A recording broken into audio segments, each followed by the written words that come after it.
신한울 1, 2호기의 운영허가 지연에 따른 경제적 피해가 6조 6천억 원에 달하는 것으로 추정하고 있습니다. 허인님 말씀 내용을 다 정리해보면 이게 배임죄에 해당될 것 같은데요. 나중에 손해배상을 어떻게 감당하려는지 모르겠습니다. 과방위 위원으로 한마디 해야 될 것 같아서 말씀드립니다.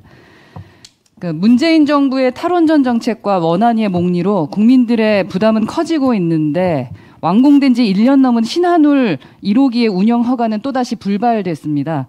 원자력안전위원회는 지난 11일 회의를 열고 신한울 원자력 발전소 1호기 운영 허가 안건에 대해 논의했으나 한수원 최종 안전성 평가 보고서를 추가 조사하는 등의 이유로 결론을 내지 못하고 추후 재논의하기로 밝혔습니다. 신한울 1호기와 같은 행태로 2012년 착공해서 지난해 2월부터 상업 가동 중인 아랍에미리트 바라카 원전과 비교할 때 안정성을 이유로 운영을 미룬다기보다는 문정부의 탈원전 정책에 코드를 맞춘 것으로 보여집니다. 문제는 문재인 정부 들어서 이어진 탈원전 정책의 막대한 경제적 피해는 고스란히 국민들의 몫으로 돌아온다는 것입니다.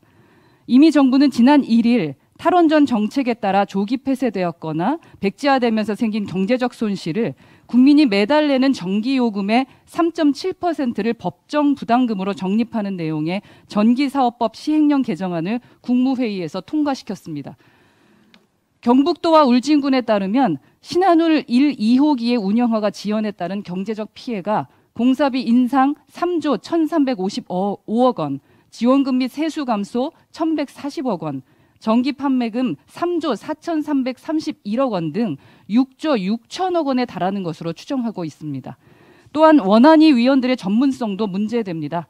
관료 출신인 위원장과 상임위원을 제외하면 비상임위원 7명 중 원전 전문가는 1명에 불과하고 정부의 탈원전을 추진시키기 위한 거수기 역할을 하고 있다는 겁니다.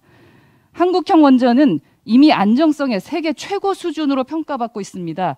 이는 정부에서도 말씀하셨습니다. 지난 5월 한미 정상회담에서 공동성명을 통해 원전 사업 공동 참여를 포함해 해외 원전 시장에서 협력을 강화하고 최고 수준의 원자력 안전, 안보, 비확산 기준을 유지하기로 합의했다라고 발표한 바 있기 때문입니다. 원전의 안전 문제는 그 무엇보다 철저히 검증해야 합니다. 그러나 문재인 대통령이 말하는 탈원전 정책을 이유로 원전이 가동되지 않는 일은 없어야 할 것입니다.